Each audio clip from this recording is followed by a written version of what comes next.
دونوں مسلم ہیں, دونوں قرآن مجید پڑھتے ہیں, دونوں کا یقین ہے کہ اللہ ایک ہے, دونوں مانتے ہیں کہ قرآن سے بڑھ کر کوئی چیز نہیں ہے. ایک سجدہ جسے تو گراں سمجھتا ہے, 1000 سجدوں سے دیتا ہے آدمی کو نجات. اب اتنی کتابیں ہیں, دیکھ لیں, بڑی ہوئی ہے لائبریری ہماری, ہر مہینے نئے سے نئی ججمنٹیں آ رہی ہیں, بھاگ دوڑ لگی ہوتی ہے. میں صبح صبح اٹھ کر دیکھتا ہوں واٹس ایپ اس کے اوپر جناب ویب سائٹ پر کہ کون سی نئی ججمنٹ اپلوڈ ہوئی ہے, میں اس کو پڑھوں, ترجمہ کروں. اور بھائی قرآن مجید کوڈ آف لائف ہے, سپریم لا ہے ہمارا, کانسٹیٹیوشن میں بتا رہا ہے, اس کے اوپر تو امپلیمنٹیشن نہیں ہو رہی. وجہ صرف یہی ہے کہ ہمارا جو جوڈیشل سسٹم ہے وہ بیسیکلی ناکام ہو چکا ہے. جن لوگوں کو ہم کہتے ہیں یہ کافر ہے, امریکہ میں رہتے ہیں, برطانیہ میں رہتے ہیں, وہاں معاشی بھی حالات بہتر ہیں اور وہاں انصاف کے تقاضے بھی پورے ہوتے ہیں. وہاں اس طرح لوگوں کو دھکے نہیں کھانے پڑتے انصاف کے لیے. یہاں آپ کیس کر دیں گے تو 35-40 سال تو گئے. اب 35-40 سال کس کا حوصلہ ہے کہ وہ گزارے 35 سال؟ ہم یہاں آتے ہیں تو ہمارا جی چاہتا ہے بھاگیں یار, بس بڑا ہو گیا, تھک گئے اب.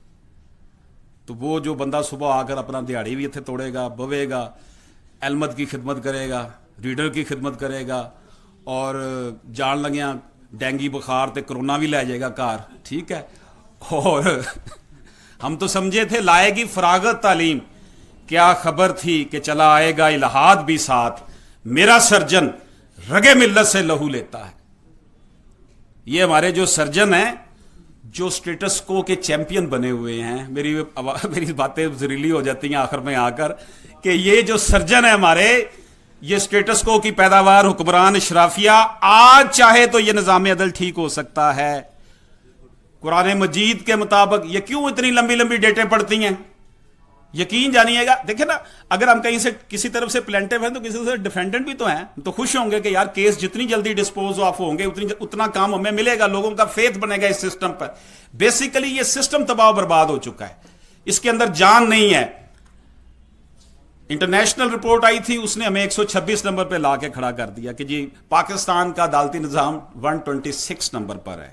ٹھیک ہے جی, تو آپ دیکھ لیں یہ کوئی غلط باتیں نہیں ہیں. یہاں آپ چلے جائیں, لوگ جاتے ہیں. میرا ہائی کورٹ میں ایک رٹ کی ہوئی ہے, 3 دفعہ لیفٹ اوور ہو چکی ہے. ججز کی تعداد بڑھا دی جائے. ایڈورٹیزمنٹ پر آپ اتنا خرچہ کرتے ہیں اور اتنے خرچے ہیں, یہاں آپ سول کورٹ میں آپ ججز کی تعداد 4 گنا کریں تاکہ ہمارے ینگ لائر جو ہیں وہ ایز اے سول جج جائیں, کیسز ان کے پاس 30-40 سے زیادہ نہ لگے. کام کرنے کے یہ ہیں, کتابیں تو سب نے پڑھی ہوئی ہیں, آپ نے مجھ سے زیادہ, آپ کے پاس لیٹسٹ نالج ہے. ینگ آدمی کے پاس لیٹسٹ نالج زیادہ ہوتا ہے. سسٹم چینج ہونا چاہیے. اس سسٹم کے خلاف ہمیں آواز اٹھانی ہے کہ یہ جو سول پروسیجر کوڈ کے چکروں میں ہمیں ڈال دیا ہے نا کہ جناب آج اس ایپلیکیشن کا فیصلہ ہوگا تو یہ ہوگا, اس ایپلیکیشن کا فیصلہ ہو یہ ہوگا, اور یہ نہ وہ سپریم کورٹ تک وہ لے کر جائیں گے پھر واپس آئیں گے. قرآن مجید میں سورۃ البقرہ میں واضح طور پر ہے کہ جو بندہ کسی کو کوئی گواہی دینا چاہتا ہے اور اس کو وہ گواہی سے روکتا ہے یا تنگ کرتا ہے یا اس کے درمیان آبسٹیکلز پیدا کرتا ہے, اس کے لیے سخت وعید ہے. تو کیا یہاں پر ایسا نہیں ہو رہا؟ اسی لیے یہ سارا کچھ ہمارے ساتھ ہے کہ جب تک یہ سٹیٹس کو ختم نہیں ہوگا. یہ سٹیٹس کو ختم کیسے ہو سکتا ہے کہ یہ جو 99% عوام ہے جس کو یرغمال اس حکمرانوں نے بنایا ہوا ہے, ان لوگوں نے اوپر ایک پورا انوائرمنٹ کریٹ کیا ہوا ہے. آج اس کی باری, آج اس کی باری. یہ اب چھوڑ دیں پارٹیز, یہ ساری سب ایک ہیں, پارٹی شارٹی کوئی چیز نہیں ہے. یہ ٹرائکا ایک بنی ہوئی ہے اور یہ 99% عوام جو ہے ان کو انہوں نے جناب لگایا ہوا ہے اس کام میں. سسٹم کو چینج کرنا ہوگا.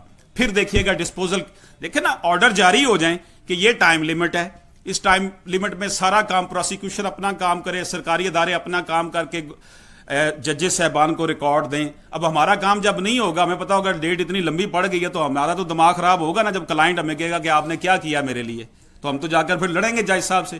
جج صاحب جو ہے 200 کیس ان کے پاس لگے ہوئے ہیں بیچارے کے پاس, وہ 200 کیسز کے فائلوں پہ سائن بھی کرے تو سارا دن گزر جاتا ہے, وہ بھی مجبور ہے. آپ سسٹم کو چینج کریں, ججز بڑھائیں, بلکہ یہ سسٹم ایک جج والا ختم کریں, جیوری سسٹم لے کر آئے, 3 جج بٹھائیں ایک ایک کورٹ میں. اور یہ جو اتنی ہم نے سپریم کورٹ جاتے جاتے بندہ فوت ہو جاتا ہے, یہ سسٹم ختم ہونا چاہیے.